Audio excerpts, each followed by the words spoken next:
Hey y'all, I am Levi Brickley with the Pursuing Truth podcast, and this is part of my favorite series, the Real Talk radio show, where I get to sit down and interview guests on the podcast about their life, testimony, and how it's applicable to the message here on the Pursuing Truth podcast.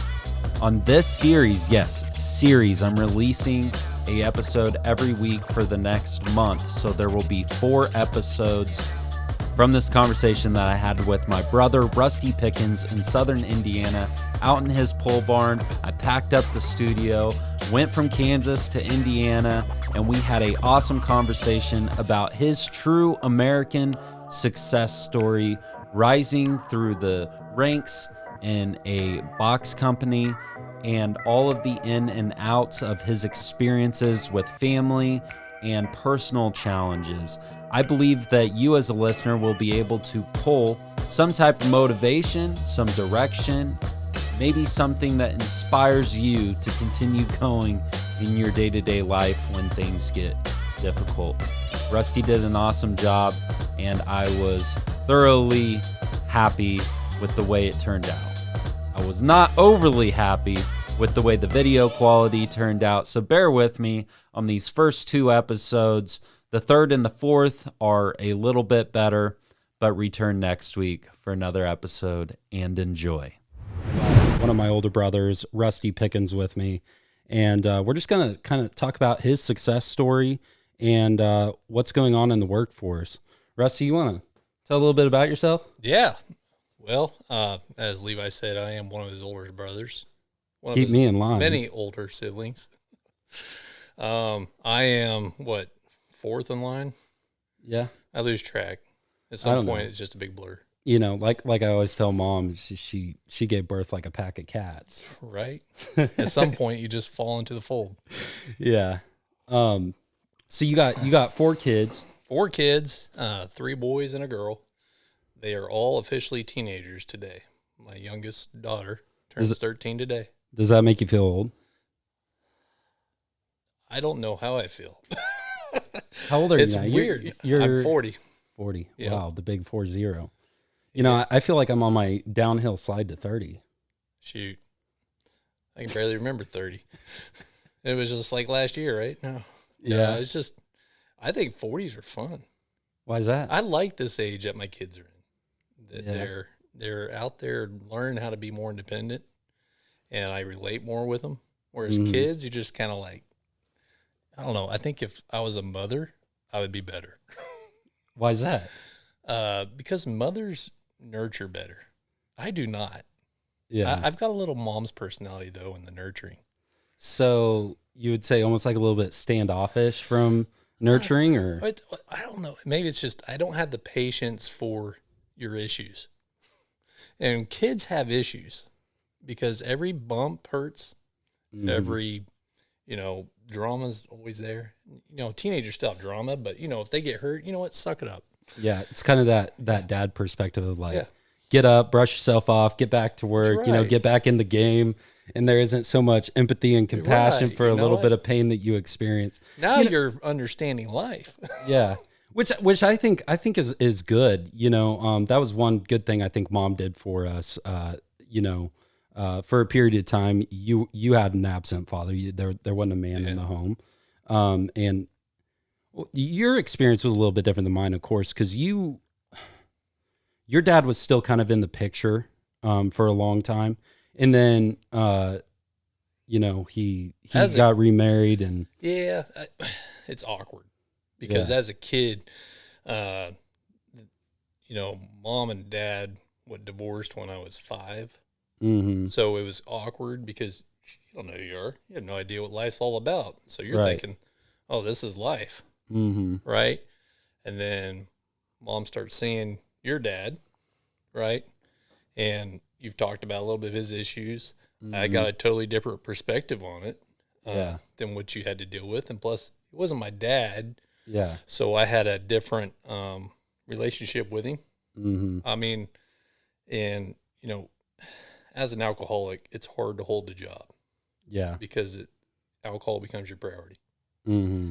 And I remember him being a siding contractor. and just the ebb and flow of that. And because of that, Mom had to pick up the slack, working third shift at the special needs home. And I remember being up those nights with you guys as babies with an alcoholic. Right. I mean, Daisha helped carry a lot of that just because of her age. But I do remember, circumstances in life there are rough. So, meeting the needs of a baby as an alcoholic is not, it's not going to happen. Was there like a level of frustration there? Like, I remember getting in his face. And as a 13-year-old kid, your dad's not a small man. Yeah, no. And so getting in his face was, I was probably shaking. Yeah. Because you were small. Yeah, I mean, you were probably like 100 pounds at 13. Soaking wet. Yeah. But I just remember that night very vividly because you guys were crying most of the night. And he got so frustrated, he threw you on the couch. And that's when I got in his face, like, you never do that to a baby. Yeah. I was so fuming mad. And so I remember just taking you guys, I don't remember where Daisha was at that time, but I just remember taking you guys in me and Kayla's bedroom and just going to sleep in there. Yeah. And wait until morning. Interesting. And that now, being a father of 4, married now for how many years? 20? It has been 18 years. Crazy. Yep. 28. I was 8 years old. Oh my gosh. This is crazy because I still remember that. Oh, I'm getting old. You say that and I was just thinking about it. But, that experience, that probably plays out into how you've raised your children. Oh, man. I don't want to go down that path. Life teaches you a lot of things. It either teach you to be better or teach you to be a victim. Yeah. And I think there's some times I did take that victim route, but didn't last long because it didn't get me anywhere. It just kept me in that same motions, and I didn't like it.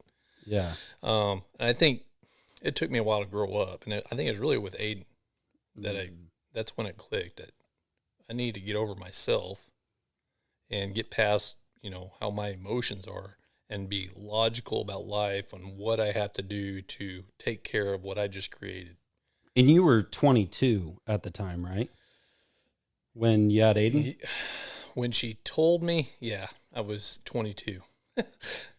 When we had him, I was 22. When she told, or when all that went down, it was after my 21st birthday party. Huh. Yeah. Yeah. Wake up. Yeah. Yeah. We have our moments in our life where we're sowing our wild oats.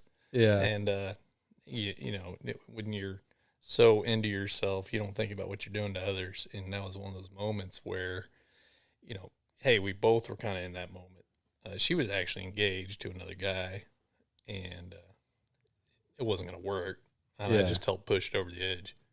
Yeah. So, I don't know if I've told you the whole circumstances around that situation. No, but I'm curious. Well, we both worked with each other. I was a preschool teacher, and so was she. And at the church. Yep. Yeah, okay. And we started at the same time, so we went through all the orientation and just kind of, when you look at the preschool, a lot of it's older women, middle-aged women. So 2 young college-age kids, naturally you're going to flock with each other. Yeah. And, it was probably about 6 months into it that she told me she was getting engaged and wanted my help getting fit because he was in the Army, and asked if I'd go on runs with her. Yeah, she had nice legs. So I was all for it. Not thinking that I was going to wreck this thing, but, I thought, well, all right, I'll do this. And me being a stupid kid, not thinking about what I'm doing. Like a friendly, innocent approach. But no. Yeah, come on. I'm a guy. Yeah. I put on a good show. I think a lot of men put on a good show at the beginning. You want to be friends, but the reality is like eventually that turns into something totally different. Yep, and that's what happened. And I think it was rough because it's not the way you go about things, and because of that, there was a lot of issues that came out of it. When he finally came into town because he's in the Army, obviously.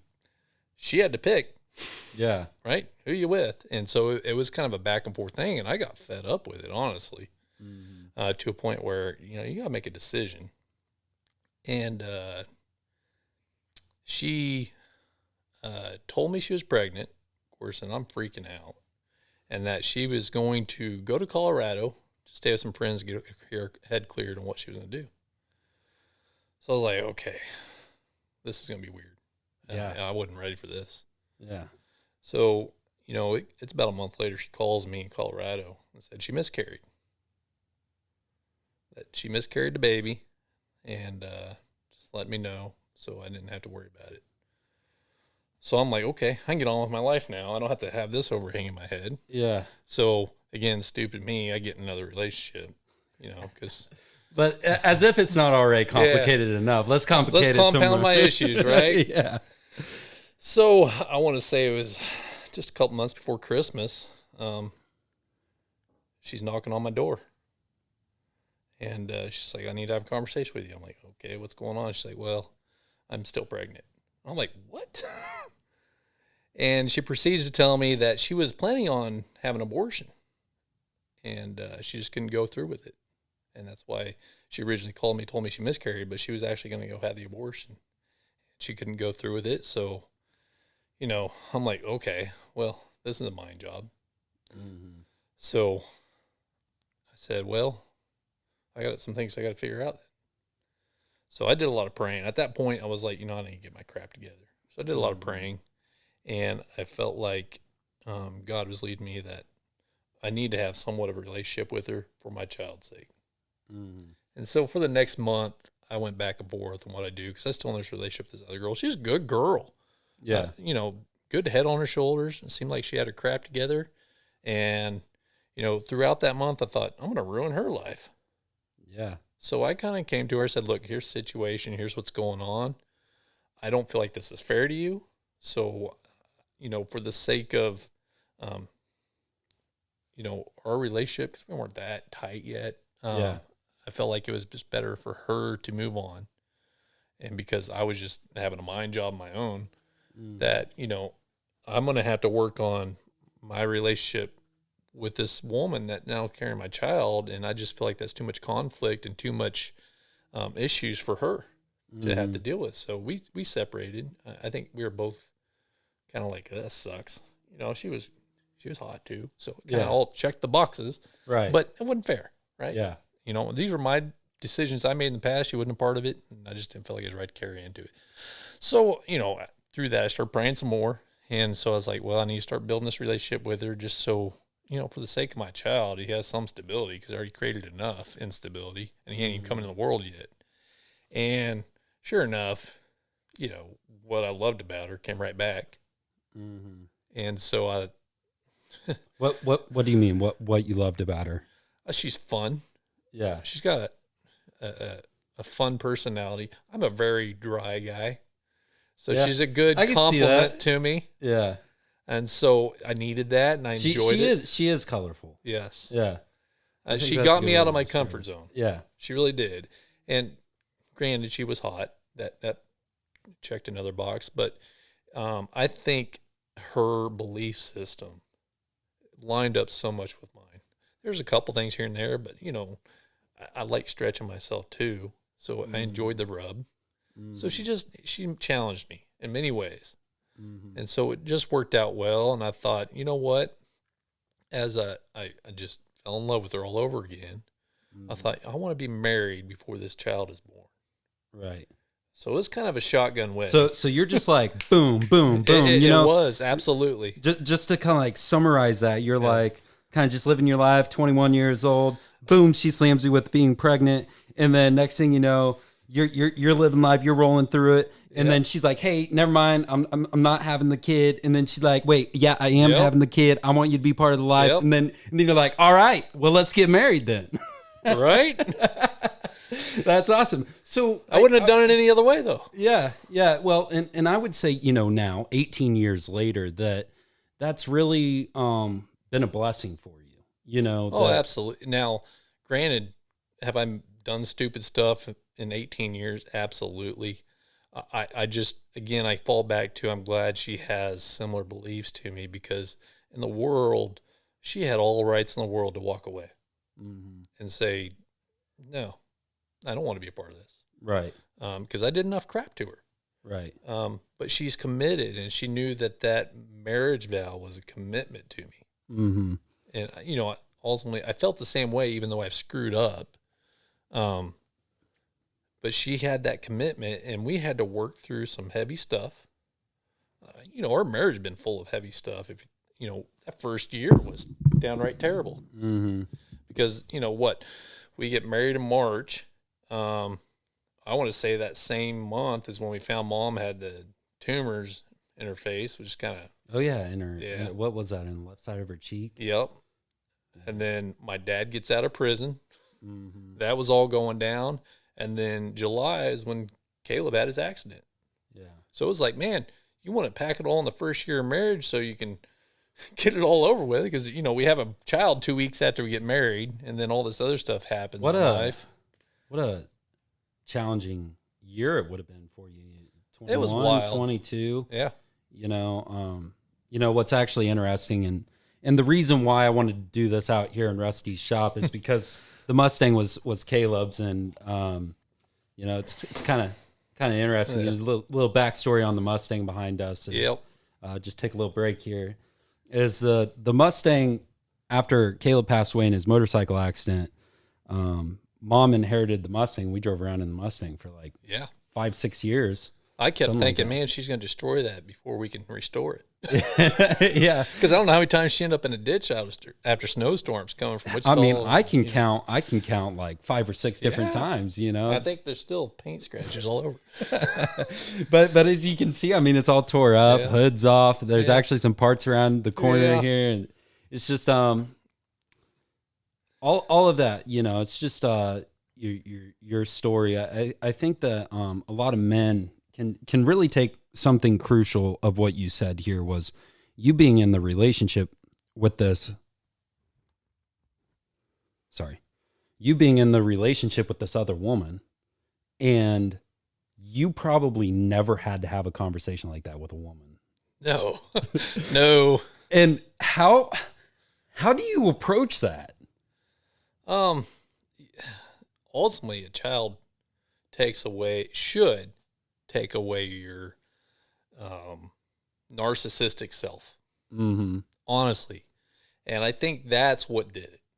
Is it told me, dude, you created this, you take care of it.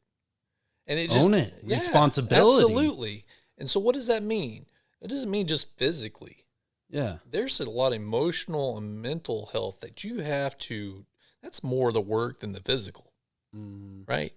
And spiritually, you know, if I would have told my kid, you know, I can imagine if I stuck that through and said, you know, yeah, I did that with your mom, and you know, it's all right, whatever, it all worked out. But you know, I went after this other girl 2 months after. You know, that's not a good template to teach your kids, right? But selfishly, what would have been the selfish thing for me to do in that time? Right. It would have been cover this up. Yeah. Hide it. Yeah. You know, continue in the relationship because this other woman's obviously you're attracted to, and she seems like you said she's got her stuff together, and like now you're like, oh shoot, you know, I had a similar situation when I met my ex. Like we were like a couple weeks into us talking, and then you know, to be quite honest, I hooked up with this girl, and she texted me like 2 weeks later, right after I meet Savannah, and Savannah's like absolutely gorgeous. I can't believe I just said her name, but you guys get it. So I meet Savannah, and Savannah's like drop dead gorgeous, and then boom, like 2-3 days after I meet her, this other girl's like, hey, could you give me a phone call? And I'm like, shoot, here we go. I was like, yeah. I call her, and I'm like, just don't tell me. She's like, yeah, I'm pregnant. And I'm like, shoot. Like, what am I going to do now? You know, everything inside of me, you know, I'm dealing with kind of like what you're dealing with there. And I just said, you know what, give me some time. I don't want to say anything messed up because it's really shocking. This is like a total like mind state change for me. So I'm going to call you back later. So, and that was in the morning time. And so the day went on, and in the later evening, she like texts me like, what, you don't care? You ain't blah, blah, blah, blah, blah. And then I'm like, dang it, now I have to approach it. I kind of wanted to like have my avoidant side of me and kind of avoid it for a little bit. And next thing you know, this girl's just calling me off the hook. And I'm like, all right, you know what? I got to have the conversation. So I pick up and she's like, hey, by the way, I'm not having the kid. And my reaction was kind of like yours. I'm like, oh, yes, let's go. Which sounds really bad. Then she reassured me it's not yours. She's like, well, I hooked up with another guy like a few weeks before you, and I think it's his. And then so like I feel off the hook, right? This is probably a little bit of knock on my character. After I got off that phone call and she told me I was in the clear, I blocked her. Yeah. Yeah. I That's a knock on your character. Yeah. But hopefully you learn from it. Yeah, I did. And that's been 3 years now. I know she never had a kid. Yeah, that probably wasn't the wisest decision. But to hit on that is like, that's the reason why, you doing that is such a courageous thing to do, to still own the responsibility and not hide in the shell of you ending this relationship so that you can be there for the woman that you did get pregnant. Yeah. Well, I think, that's something mom and my dad taught me. I say this a lot to, small segue, to a lot of the people I work with, because a lot of people are afraid of failure. They really are. But the reality is that's how we learn. We learn through failure. But you got to admit to it first.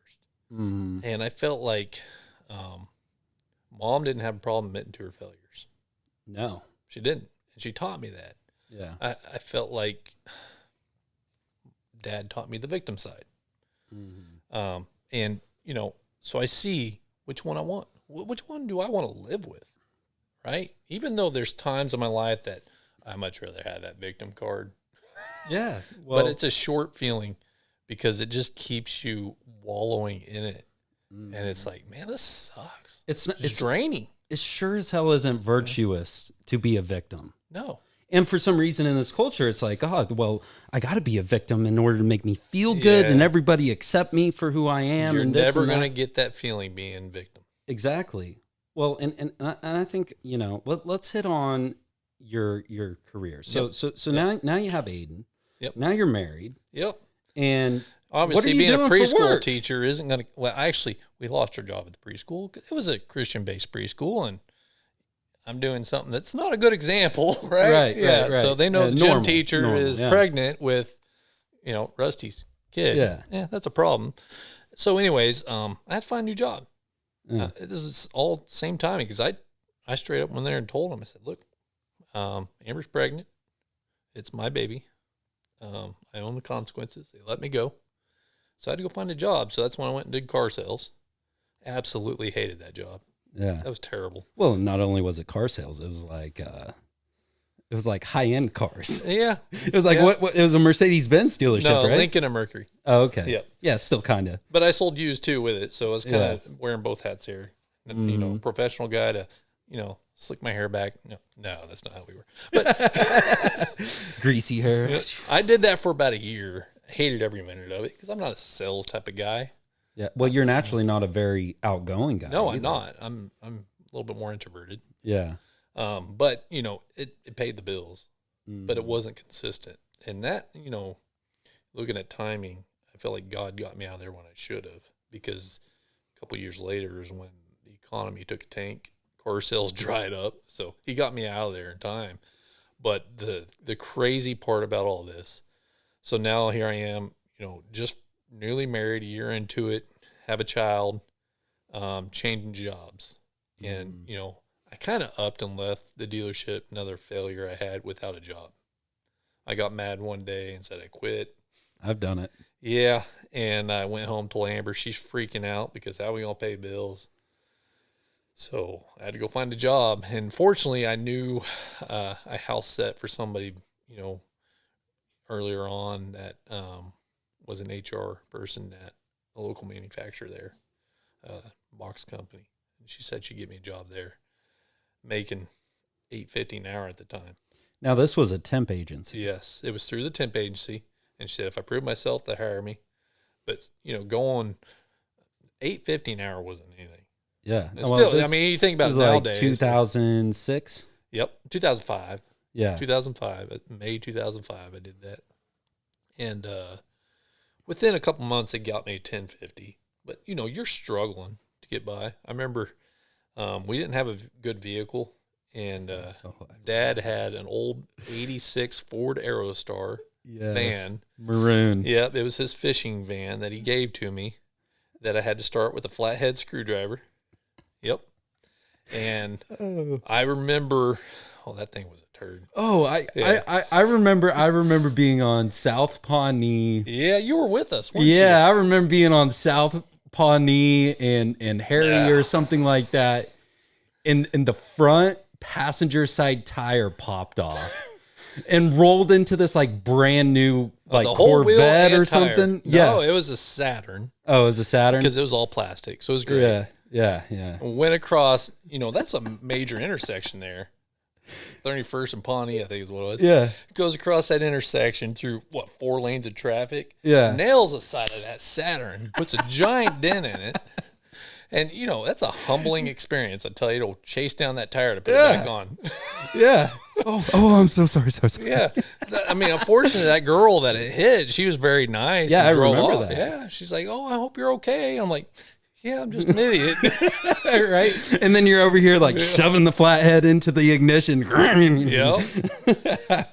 But it's experiences like that humble you. Yeah. It really did.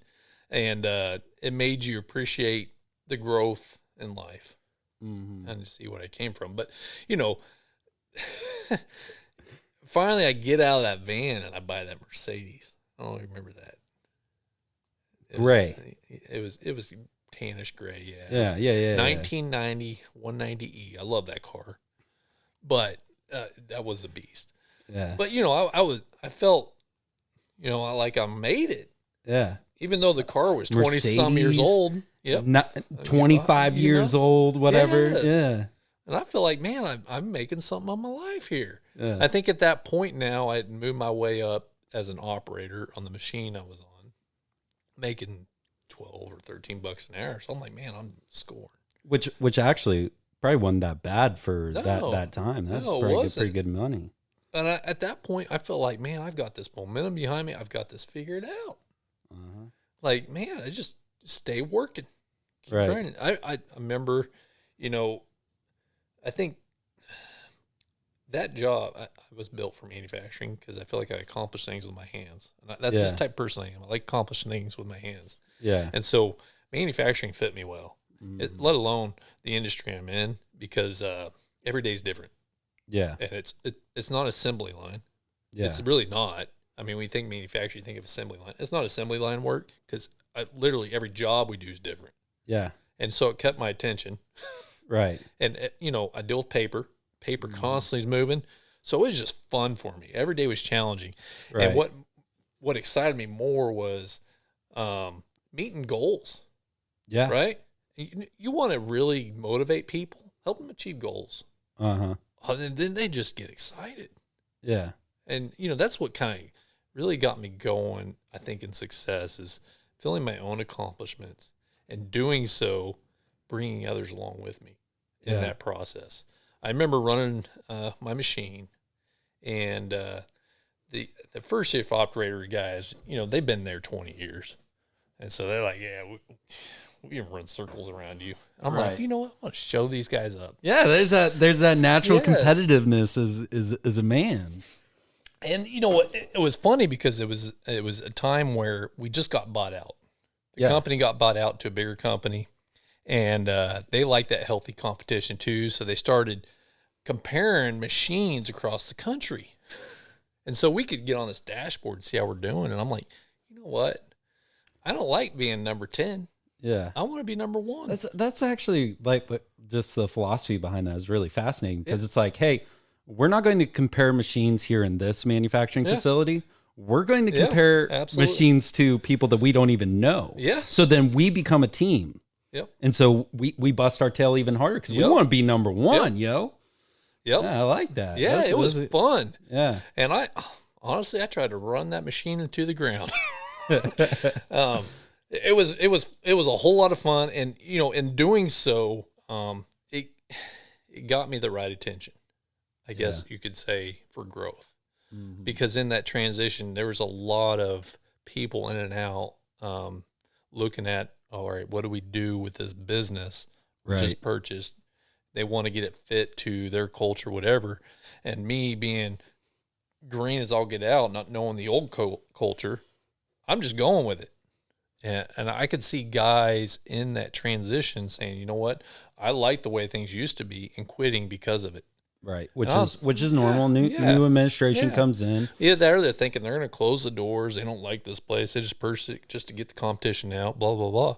And I just looked at it as an opportunity that, you know what, every guy that steps out of here is just an opportunity for me to keep positioning myself to be that guy. Right. And I just knew if I take care of my business, run it the best way I can, it'll take care of itself. And that's really what happened. I mean, ultimately, that's what happened. The director of operations for all that company spent a lot of time in that plant for the 2 years. And, through my interactions and what I was doing, I was able to get some attention from him. And he kind of helped me get into a supervisory role. That was awakening. I'll tell you what. You want to talk about growing up real quick, because you go from being alongside these guys, kind of doing the things he do. I wasn't the best employee in the world when it came to not jacking around. You a little ornery, you know. I was. You're like, there's a broken piece of pallet. I'm gonna throw it at that guy. Like that. Tape balls. Yeah. I did some stupid stuff, and then I get into this role of leadership. Now I got to be out there telling these guys they can't do that. Yeah. What I just got to be serious. Now it's about safety, yo. I'm like, wait a minute. That was humbling. Yeah. And I'm like, man, what did I do? And how much time to this point had passed? How old was Aiden? Aiden was what, 4 at this time. So you had Xander by this time? Yep. And you had Ephraim? Nope. Not yet. Nope, not yet. Okay. We had Xander. So now you're like 25, 26. Yep. And now you're probably over these guys that are like 40 years old. Yeah, some of those have been doing this longer than I've been alive. Yeah. And now I'm supervising. I'm like, how do I gain their respect? Yeah. And it was a humbling experience there too, because how do you get a guy that's been doing it for 25 years to tell me or to motivate them to do more? Yeah. Oh man, that was tough. And they would eat my lunch, which, deservingly so. I think it's natural as men that we challenge one another absolutely. like that. We challenge each other's competence. Some of them were very smug about it. Like, you're a snot-nosed kid. What do you know? Yeah. And so I had to, I had to think about what's my approach here. Every guy was different, right? Mm-hmm. So I had to understand what drives them. So it sharpened my skills in that process. And I think it's ultimately got me where I'm at, amongst other things, which I'll get into. But, when you tell a guy that knows more than you that you're trying to get more out of him, right? Yeah, that's awkward. It is awkward. Yeah. But at the end of the day, I learned salesmanship in that process. I didn't know I was doing it, but I was selling my ideas to a guy and what I wanted to accomplish. Yeah. And ultimately what did it for me was showing I'm willing to do the work with them. So in the, a couple scenarios, we had one machine that was just not hitting its numbers. Mm-hmm. And so I told him, I said, look, I'm just going to spend the next day or two with you understanding the problems. And so he would say, oh, this is something that needs to be fixed, or this is something needs to be fixed, or I see, hey, why don't you do this a little bit differently? And, me working alongside with him instead of just directing him, I gained the respect. And that's actually really interesting, because if you put that into the sense of the father-son relationship, mm-hmm. it's the same way, Yep. right? Like, Yep. like you don't want to be like in the corner of the garage saying, "Hey, son, you know, do this, do that, do this, do that." No, you want to be like right there with them, like putting it together and figuring it out. And it establishes relationship, but it also like gets your personality that, hey, I'm here with you. I'm part of the team. I'm just in a different position than you. If you fail, I fail. Right. Right. And that's what they needed to know. Am I there to support them, or am I there to, push them? Yeah.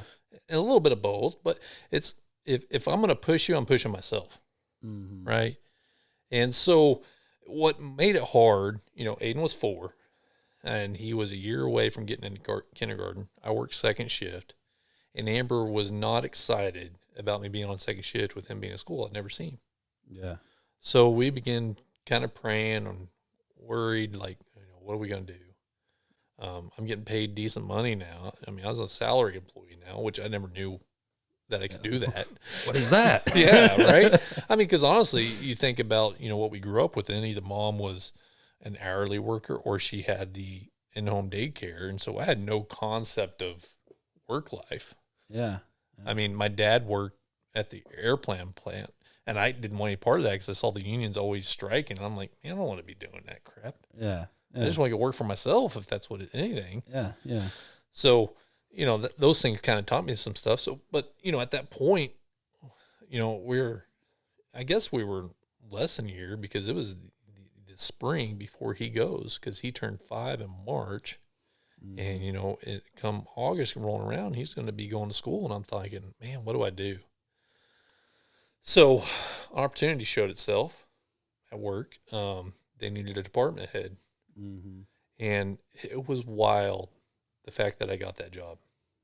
Absolutely wild. And I honestly believe God ordained it, because there's 2 guys on first shift that have been doing this 30 years as supervisors. And I'm thinking, I don't stand a chance. Why did you get chosen? Culture. This company that bought it out, they liked my approach to things. And they liked the fact that I am willing to stretch myself, I guess. But they gave me that opportunity. Ultimately is what I think it went against some people's wishes there, but I think it came outside our 4 walls in that plant. That's what my gut says. But, I probably wasn't the best guy for the job. I could say that in probably any of my roles. I wasn't the best guy for the job. They gave me the opportunity, though. So it was crazy. The day that Aiden started kindergarten, I started that job, which is wild. Right? Yeah, that is crazy. Yeah, you leading up to it, you're worried about that. Yeah, that days is coming. Absolutely. And so it was nuts how it all And so played now out. you got like, what is it, an 8 to 5 job, or were No, you still on like second shift? It was kind of there's no 8 to 5 job when you're a department head. I mean, most days are either 10 or 12 hours. That was reality. So I get in there 6, 7 o'clock in the morning and get out of there 5, 6 o'clock at night. But I did what I had to do. But man, look at what our life was becoming. Because at that point, then we were able to get a bigger house or apartment, because now EJ's on the way, right? Yeah. So I got 3 kids, mind job. But I needed more room, and, my salary was really good. It really was. I mean, I couldn't believe I could make that much money. Yeah. It just kind of blew my mind. I'd never had, I went to college, but that was a joke. Yeah. I didn't have the attention span. What did you go to college for? I don't think I'd have the attention span either. I actually went to a seminary school for a semester. That was a disaster. It didn't fit well for either one of us, because they were pretty rigid. I was supposed to wear polo shirts everywhere and slacks, and I was not that type of person at that time. Yeah. I was more holy jeans, and you remember, I don't know if you remember Atticus or... Atticus. Be wearing those shirts. Billabong. Yes. Yeah. And so they told me I had to wear polo shirts and button-up shirts. I'm like, you got to be kidding me. So what do? I go get a bunch of Hawaiian shirts. Yeah. I'm like, hey, I did what you asked. Yeah. This right here is business casual, okay? And at that time, I didn't have a good concept of, how to present yourself, right? And what that, in turn, how people react to it. Right. So because of it almost came off as rebellious, right? At what kind of approaches that give people coming to me in that environment. So it kind of opened my eyes to stuff there too, but I did it for a semester and I thought, I can't do this. And none of it was applicable to what you were able to apply within the workforce. Yes, it was. It was? I didn't know it. Yeah. Because there was a lot of things I learned about Bible study. There's a lot of things I learned just about how God works. And I don't think I really noticed it till I started using it unintentionally. Yeah. And, an example of that is when I was an operator of that machine, part of me was I cared about those guys that worked for me. I wanted to make them money because that's what's going to make me successful. I honestly believe that. And that part of that is because of the principles that the Bible taught me. Yeah. Build your brothers up. Yeah. Right. Encourage them. And so I would have Bible studies with my crew at home. I invited them. That's so stinking awesome. It was. And the most awesome part about that is I think for men these days, that's one of the number one things that men miss out on is encouragement. Yes. Guys need it. Yeah. And then you guys are like playing softball. Yeah. It was fun. Oh, I remember all that. We were having lots of fun, and those guys were committed to me, and I didn't even mean to. Yeah. And so as I wanted to start accomplishing these goals, I needed their support. Yeah. And, I had it. And I didn't realize how much commitment I had from them when, I'll give you an example. One of the things, we were trying to break a record. I think the record was running like 90,000 boxes in an 8-hour shift. Yeah. And we ran 120.